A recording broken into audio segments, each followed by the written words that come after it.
Sir একটু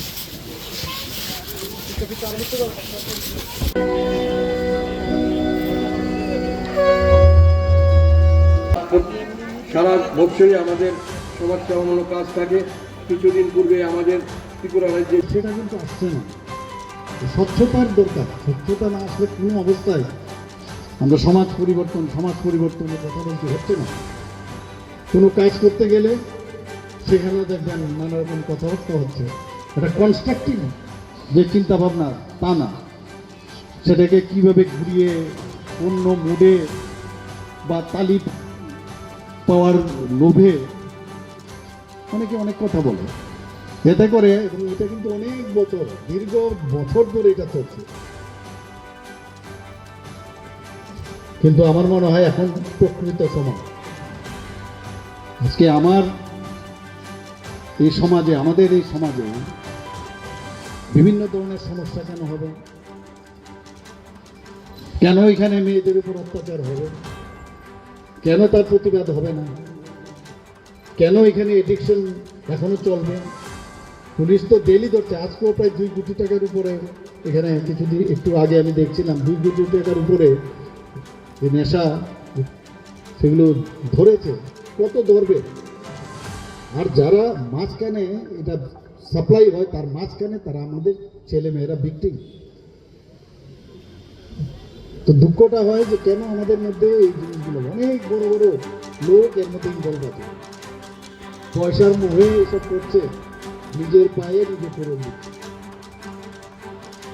আমরা এখন রাজনীতির লোক, রাজনীতিতেও দেখি যে এই যে দীর্ঘ সময় ধরে যে একটা রাজনীতি 2014 আগে রাজনীতি আপনারা দেখেছেন, মাননীয় প্রধানমন্ত্রীজি রাজনীতিতে যখন প্রধানমন্ত্রী এসে হয়ে উনি দায়িত্ব নিলেন, তখন ভারতবর্ষের যে অবস্থাটা কী ছিল, ভারতবর্ষ টিকবে কি টিকবে না এরকম একটা সমস্যা হয়েছিল, সবাই আমরা জানেন। এখন কিন্তু সেই জায়গায় নেই।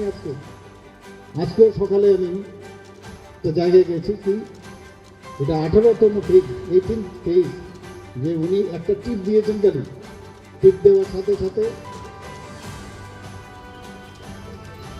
সমস্ত মানুষের কাছে কিষাণ সম্মান নিধি সবার কাছে পয়সা পৌঁছে গেছে, প্রায় 30,000 কোটি টাকা। আমাদের ত্রিপুরা প্রায় 47 করেও আমরা পেয়েছি, আমাদের কৃষকরা পেয়েছি। আগে বলতো কি দিল্লির থেকে 1 টাকা যদি 100 টাকা পাঠায় সেখানে 25 টাকাও আসে না, বা 1 টাকা পাঠালে 25 পয়সা আসবে না, এরকম একটা ছিল। এই যে পরিবর্তনটা এসছে, যে ট্রান্সপারেন্সির মাধ্যমে মিডলম্যান, দালাল, যে এই জিনিসটা বুঝতে হবে আমাদের সবাইকে, যে একটা পরিবর্তন এসছে। আগে যারা পলিটিশিয়ানরা ছিল, একটা পলিটিশিয়ান মানে ওরা ধরেনি একটা পলিটিশিয়ান এরকম হতে পারে। কেন আমরা এটা পরিবর্তন করবো না?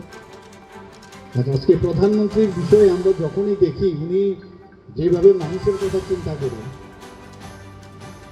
যেভাবে আজকে মন্দিরগুলোকে পুনরুদ্ধার করছেন, রাম মন্দিরের কথা আজকে এখানে বলা অবশ্যই দিয়েছে, সেদিনও 25 কোটি টাকা দিয়েছে। সেন্ট্রাল টিম এখানে এসে দেখেছে, দ্বিতীয়বার টিম এসছে, মেমোরেন্ডাম ফিল আপ করে আবার জমা দিয়েছে। এটা একটা প্রসেস আছে, কিন্তু রেস্টোরেশনের কাজ চলছে। তো কথা হচ্ছে যে আজকের এই কটা দিন যে পুজো হবে আমরা সবাই আনন্দে যাতে থাকি। এবার যখন পশ্চিমবঙ্গে আমি গেলাম, আমাদের কাছে কী ছিল, এয়ারপোর্টে নামো আর কলকাতা দেখে বা একটু এদিক সেদিক গেলাম, সেখান থেকে চলে আসতাম। এবার যখন আমি ইলেকশনের কারণে পুরো পশ্চিমবাংলা আমার ঘুরতে হয়েছে, এত বড় পশ্চিমবাংলা সেটাও কিন্তু সম্যক ধারণাও ছিল না। মানে না গেলে, কারোর সাথে কথা না বলে চেনা যায়, এত লোক মানুষ, তাদের নামও মনে রাখা মুশকিল, এত জায়গা। তো সেখানে থাকা, এখানে আমাদের কতগুলো শব্দ আছে, প্রবাস এবং নিবাস। যতক্ষণ ধরে না করবেন ততক্ষণ ধরে একজনের সাথে আরেকজনের কানেকশন হয় সম্ভব না।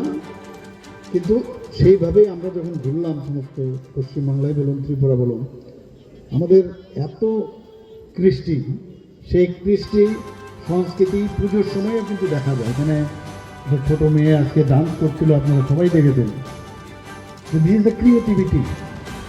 রোজ ঠিক আছে, ওকে কাউকে কেউ ওকে শিখিয়েছে, কিন্তু তার মধ্যেও কিন্তু একটা আলাদা, যা শিখিয়েছে তাই নয়, তার মধ্যেও কিন্তু একটা ক্রিয়েটিভিটি চলে আসে। আরও যখন বয়স হবে আরও প্র্যাকটিস করবে। এখানে এত সুন্দর একটা প্যান্ডেল, আজ থেকে আপনারা 30 বছর আগে যদি আপনি চিন্তা করেন সেটা গিয়ে করতে পারতাম আমরা, বা এরকম চিন্তাই করতে পারিনি। মোটামুটি টিন ফিন লাগিয়ে চারিদিকে কাপড় টাপড় লাগিয়ে এই তো পুজো। কিন্তু এর মধ্যে দেখুন যে এখানে যারা শিল্পীরা তাদের শিল্পকলাও দেখাতে পারছে এখন এই দুর্গাপূজাকে সামনে রেখে। দেখছিলাম এত সুন্দর সুন্দর আর্ট। তো পুজোটার মাধ্যমে আমরা শুধু দুর্গাপূজার আরাধনা করলাম সেটা না, এখানে কয়েকটা জিনিস খুব ইম্পর্টেন্ট। প্রতি বছর এই কারণে আমরা দুর্গাপূজার আরাধনা করি, এই যে অশুভ শক্তি, এই অশুভ শক্তিকে নিধন, এটা ঘরে হতে পারে, বাইরে হতে পারে, সমাজে হতে পারে। This is very important.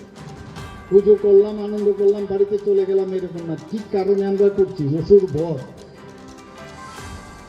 সেটা এখনও কিন্তু আছে আমাদের সমাজ জীবনে।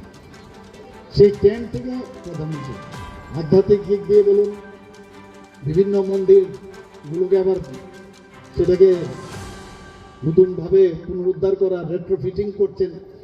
মানুষের আরেক দিকে দেশ মণ্ডপ উদ্বোধন হবে, এটাকে বলে প্রিপন্ড অ্যাক্টিভিটি। একটা হচ্ছে পসপন, তৃতীয় থেকে শুরু হয়ে গেল আমাদের। আর প্রথম আমার উদ্বোধন আপনাদের এখান থেকে শুরু হচ্ছে। এর জন্য অত্যন্ত আমি খুশি আছি। এখানে আপনারা আমাকে বলেছেন আসার জন্য। সকাল থেকেই কাজ চলছে, ফুরসত নেই, এবং যেভাবে সকালবেলা রেডি হয়ে আছে এখনও সেইভাবেই আছে। আরেকটা প্যান্ডেলে যেতে হবে, কিন্তু আমাদের বোন এবং মেয়েদের চেহারা দেখে এত ভালো লাগছে, মনে হচ্ছে যেন এটা ষষ্ঠীরই বোধন বোধ, এরকম একটা ফিলিংস আমার মধ্যে, বা আপনাদের চেহারা দেখে সেটা ফিল হচ্ছে। বাঙালিদের শ্রেষ্ঠ পুজো দুর্গাপূজা, তো বলার অপেক্ষা রাখে না।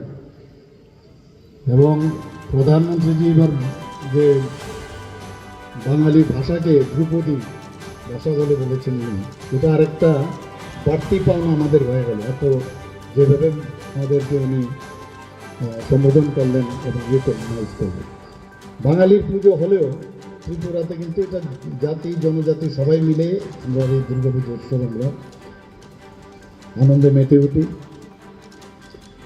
এবং প্রতি বছর যবে থেকে আমি সভাপতির পদে ছিলাম তখনও সারা ত্রিপুরাতে বিভিন্ন জনজাতি এলাকায়ও আমার যেতে হয়েছে, এবং ত্রিপুরাকে চেনার একটা চেষ্টাও আমি করেছি।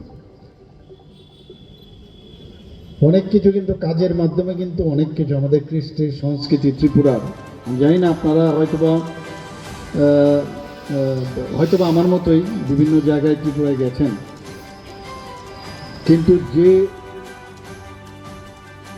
পটে কত ভূমিকায় আমি এসেছি সেই জায়গার থেকে যেভাবে আমি ঘুরলাম, ত্রিপুরাকে অনেক কিছু চেনার বিষয় আছে। আমরা এখান থেকে বাইরের কথা বললে আমরা চলে যাই প্লেনে করে বা ট্রেনে করে বাইরে, কিন্তু আগে নিজের রাজ্যকেও কিন্তু চেনার